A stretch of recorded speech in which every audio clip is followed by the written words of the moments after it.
With all the new technology and the abundance of information on the web, you would think that buying or selling or understanding the real estate market would be easier than ever. But ask yourself one question. Now that you've done your homework and you think you know what's going on, what do you do next? Good morning, everyone. It is 10 o'clock on Tuesday. And we were just laughing because, getting your energy level up for your Facebook Live broadcast is not an easy thing when you're sitting there waiting for it to come on. So hopefully I'm doing something to get my energy level up. Welcome, everyone. As you know, on 10 o'clock on Tuesday, we always talk about real estate. Now, more specifically about some of the situations that you find yourself in and some of the myths and misconceptions about what goes on in the real estate process in terms of buying a home. And that's what we get into today. And today we're going to do a second parter. As you know, last week what we did was sort of an intro to some of the concerns you should have when you're buying or considering buying a flip, a house that was obviously just newly remodeled, and what some of the things you should be looking for when you actually go to the house, when you get involved in a transaction, and what you should do in terms of inspection. And last week what we talked about specifically was basically the profile of flippers and how they approach the building or the process by which they put a home together to make it look great for you as you come in at that open house and get all emotional about how wonderful everything looks. And we talked about where they come from, where they're putting their thoughts together, what their strategy is. And it was a little bit of a negative last week because, truthfully, it is something that I think as a buyer you should be very aware of and going into with eyes wide open, because most flippers are, I shouldn't say most, I'm going to use the word most and maybe and some is so difficult for me to use in this broadcast because truthfully nobody really knows for sure. But many are not totally professional. They don't necessarily know about construction. They take courses that are an afternoon, or they're from these flipper type guru type approaches. So we got into that all last week, and I gave you all the bad news. But today what I'm going to do is be more specific about what you can do and how you can protect yourself from buying a house that is a flip. Before I do, let me introduce myself. My name is Stewart Fournier. I'm an 18-year veteran here in Los Angeles. My wife and I, Randy, practice real estate. We've been practicing combined for well over 35 years. We've done short sales, we've done new builds, we've done obviously residential, we've done flips, we've done probate, we've done 1031 exchanges. We've done just about every transaction related to residential that you can imagine. And that's the purpose of this blog. We wanted to share our experiences, get into sort of the meat and potatoes of what really goes on in a transaction. So hopefully we can help you today in some way. I am on Facebook Live this morning. And what that means, obviously, is that if you want to ask a question about anything related to real estate, it doesn't necessarily have to be the subject matter today. I'm happy to answer. My platform does not allow for me to see you, so I can't see you, but you can see me. And if you have a question, please feel free to go ahead and in the comment section and ask, and that way I'll see it right on the screen, and hopefully I can help you in that regard. So let's get started. Let's talk about some of the ways you can protect yourself from something that looks terrific when you walk in, but maybe you're not so sure about how it was really built, what the quality is, should you be concerned, and the answer is yes. So here's the first thing that I would do, and actually this is something you should do whenever you go into an open house anyway. The first thing you should do when you go into an open house is actually enjoy the experience. Go into the house and take in all the staging potentially that's being done, because as you know, most flippers have staging. And enjoy the sense of the house. In other words, are the colors you like? Has the staging being put in a way where you can sort of see that is something that you'd like to do? Really enjoy yourself, because The next thing I'm going to suggest will kind of take the load off your shoulders a little bit. So make sure on your first pass in the house, you take your time, number one, and number two, you get the essence, because that's in fact what you want to do. You want to be happy about your purchase. You want to be excited about your purchase. There's absolutely nothing wrong with that. Then after you go through the first time, do yourself a favor. Switch gears. Switch gears, and again, take your time. At most open houses, a lot of people just come in, go out, and to be honest with you, 9 times out of 10, they probably don't even remember the house 10 seconds after they leave the house. So when you're going to an open house, and this isn't open houses in general, take your time. Because I will guarantee you, even as brokers, when we go to a house, sometimes we forget the minute we walk out where everything is. So if this is a house you like, if this is a house you're considering, drink it in as your house. Drink it in as you know where physically you would go in the morning or you would go in the afternoon to enjoy the house. So take it all in with the colors, like I said before, the furniture, everything. Enjoy yourself.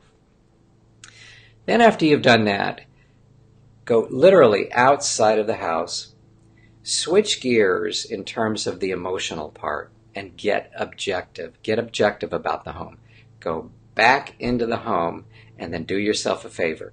At that point, you can sort of follow your guide, follow your sense of how this house was built by checking a few things. And this will probably surprise you, but obviously you not being an expert, you feel handicapped in going into the house. So I'm going to give you just a couple of tips that'll give you reason to question the workmanship or question some things that you may want to look into later on. Number one, go back in the house and erase everything in your mind as best you can about the staging. Pretend it's not there. And start to look at the little things. Little things like the baseboard. Look at the baseboards and see if I'm looking down at my own baseboards. Look at the baseboards and see if they're even. Look and see if they match up against the walls. Look at the crown molding. Look at the crown molding and see if it matches. Look and see if it's horizontal. If you're outside of the house, look for cracks. Look for cracks that go horizontal for a lengthy amount. In other words, at least 5 or 6 feet, maybe even more. Little cracks are not a big deal, but cracks that are horizontal and go straight along the building will give you an indication of possible movement. Look at the ornaments, or whatever type of additions they've put on inside the kitchen or in the living room, and see if they're put on correctly or crooked. Look in the bathrooms and look and see if there's caulking that's uneven or has not been put in at all. Now, I don't mean to scare you. That doesn't mean that if you see these things, you should just discount the house and run out the door. That's not the point at all. But if you see workmanship that's perfect, it's an indication that you have a good flipper, a flipper that has used contractors that are conscientious, flippers that use contractors probably for other projects where they really trust them. But when you see uneven work in little things like that, it's reason for you not necessarily to be majorly concerned, but it is reason for you to be concerned about the workmanship. If it's crooked, if it doesn't match, if it doesn't make sense, then there's a potential that you have a very unprofessional flipper in the sense that they're not necessarily very experienced. Now, their intent may be one thing, but the actual experiential level in something else may be another. So that's my tip as far as actually viewing the house. Again, don't let that suppress you from moving forward, because as you know, and we've talked about many times on this broadcast, you have so many rights and you have so much ability to go in and then investigate. But those are little things that'll tell you what the road is that you're going to choose with this particular flipper. So that's, I'm hurrying along there because I'm already at 9 minutes, and I want to really do my best to get these short bursts done by 15 or at the most 20 minutes. Now you can see why this had to be a two-parter. So that's my advice for what you do when you go into an open house. Check those things. Now here's the number one thing that you should do when you're buying a flipper. Under normal circumstances, we suggest that you get an inspector every time, whether it's a brand new build or whether it's a house. No matter the circumstance, you should always have an inspector. And I've talked about that on a previous, specifically on a previous video, so please make sure to see that. But here's the exception for flippers that I would suggest. Normally, let's say on a house that's anywhere from 2,000 to 4,000 square feet, you're going to have an inspector come in and spend anywhere from 2 hours to 4 hours, depending on the size of the house, of course, and checking everything out from soup to nuts, checking the roofing, checking the plumbing, checking the flooring, checking the foundation, checking the electrical, checking the appliances. All those things will be checked. But your inspector can only inspect what he can have access to and what he can see. So in some regards, the inspection is limited. But one small tip that I want to back up with it is always make sure you have an inspector that has errors and omissions insurance, because even inspectors can make mistakes, and if they are in fact without any negligence or anything, missing something, their insurance can actually cover them and maybe cover the cost if your inspector misses something. Small tip there. But getting back to the inspection process, what you want to do when you're buying a flipper is actually go a little overboard. What we suggest if you're buying a flipper is not only have an inspector there, but on the same day, and you'll understand why in a second, on the same day you want to have a roofing inspector, you want to have a plumbing inspector, you want to have an electrical inspector, and you want the inspector themselves. And the reason that you want them there on the same day is they can network together. And especially when it comes to a flipper, because most inspectors or most contractors now are very experienced, as I said on the last video, about what they should be looking for when you're buying a flipper. They do take a different sort of double take on the job that's done, because they're used to a whole different genre of flippers now, and they look at it much differently because they want to be more secure about the advice they give to you. So now what I'm suggesting is a lot more money respective of the process for the inspection. Inspections generally run from anywhere from $400 to about $800, again, depending on the size of the house. But in this case, you're going to actually have to spend on upwards of about $2,000. But let me justify the cost, which is easily done. If you have all those inspectors come on the same day and they network together, the one thing you're going to know for sure is that house inside and out. How is the workmanship? Where's the professional level? What are the potential expenses? And all of that for $2,000 on an average house of anywhere between $500 or $1.5 million or upwards of that is worth every single penny, and especially when it comes to a flip. And what we have found, as I said in the last video, is that flippers are not necessarily forthcoming with absolutely everything they have found out about the house in their disclosure process. Now, that's a legal issue I don't want to get into right now. It'll just take too much of our time here today. But it is something that you want to prevent from happening. You don't even want to get into that position. So it's asking a lot of you, more so than just buying a regular home. But when it comes to flippers, I am saying if you spend the extra $1,000 or the extra potentially $1,500, you'll know that house backwards and forwards, and you'll be able to make an informed decision about that. Now, the other tip that I have is make sure to comb your disclosures from the flipper. Now, when a bank sells a house or a flipper sells the house, they can say, well, I didn't know everything about the house because I didn't live there. I wasn't there year after year fixing it, and I'm not able to document a lot of things. So what I know is what I know, and that kind of gets them off the hook a little bit, especially the banks. The banks get off the hook completely about about the actual history of the house, and there is some precedent for that. You have to understand that to some degree that argument makes sense. that's in fact why you want to have all these inspectors come in. So that sort of takes it off the table. But make sure to look at their disclosures very, very closely. People tend to be a little lax on their paperwork, and flippers are very famous for that. So comb your disclosures. Your disclosures may at some point in time be a major, major legal, maybe legal leverage for you later on.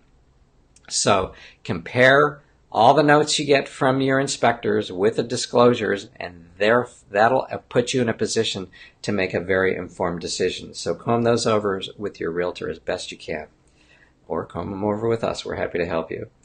So I'm going to end today by giving you an example of just how important financially this could be for you. And I'll give you a straight example of a situation that I'm currently involved in. Currently, we have a client that bought a house for about $30,000 over list price because the house just looked terrific. They got emotional about it. The market was going up. For them to pay that much more actually wasn't unforeseen. They got the house. There were multiple bids. Everyone was excited about that house. 2 to 3 months later, there was cracking in the mold, in the crown molding. There was non-permitted beams that were put up to create another room. There were all sorts of unevenness with regard to the building itself. There was even landscaping that was covered over a cement area. It was kind of a nightmare for these clients, and they suddenly realized that they probably bought something from a flipper who was just getting started and was able cosmetically to appeal to them as everybody else who was excited about the house, and they got the house. And now they're in a position where they really feel that all told, there's probably $100,000 to $125,000 of damage. Of recovery that they're going to have to invest into the house to really make it the house that they thought they were buying. And that's a real shame. But here's the worst part.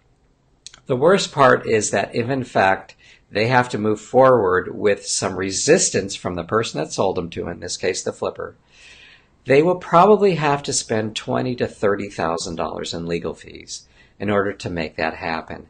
And that's the threshold that you need to worry about. That's why all this is so important that you do before you close escrow, and that's why it's so important that you take these preventative measures to make sure that you don't get yourself you don't find yourself in that position. Spend the extra money now to guarantee exactly what you think you have with paid professionals in their field, so that you don't go through with these situations blindsided. In our contract, I'm going to say it, this is the last thing I'll say, and we'll sign off today. In our contract, you have the absolute responsibility and opportunity, more importantly, to read your contract and understand that you can literally search and negotiate everything about you that is negotiate everything that you find out about that house, and you have the right to find out about it. And we've talked about that many times. So I hope this helps a great deal. Again, you don't want to find yourself in the legal position to have to go after someone after a sale, because it's always way more expensive than spending a few dollars extra up front so you know exactly what you're getting. And if you need any more information on this, or you find yourself in that situation right now, please feel free to contact us. We're happy to walk you through it. We've been through this many times before. It is what we do, and so we're excited to help in any way that you can. So that's it for me today. I hope this helps you. We'll see you next week, 10 o'clock Tuesday. Before I go off the air, once again, I want to stress that we have a new app called the Fournier app that allows you to take a picture of any house in America, any house in the country, and that app will give you the value of that house, value of the houses next to it, values of the houses in the neighborhood, schools. It'll give you some history on the house. It'll be sort of your pocket Zillow. Zillow and Trulia are now old school with this new app. Or you can simply type in an address, any address in America, and it'll do the same thing for you. So please download that. We'll put a link below in the comment section here. Download the app. Put your email address in, and then we will send the app to you so that you can then download it And the best part of that is that if you're on it and you take a picture and you have a question for us, no matter where it is, you can actually talk to us right on the app itself. We won't see you on the app as you're using it, but if you ask us a question, then we'll be connected to you, and you can connect right to us directly, Randy or I, right on your cell phone. So thanks for joining me this morning, everyone. 10 o'clock Tuesday. Feel free to ask any questions that you have. Even if you don't catch this Facebook Live, I'll be happy to answer it on the air. See you next time. Bye-bye.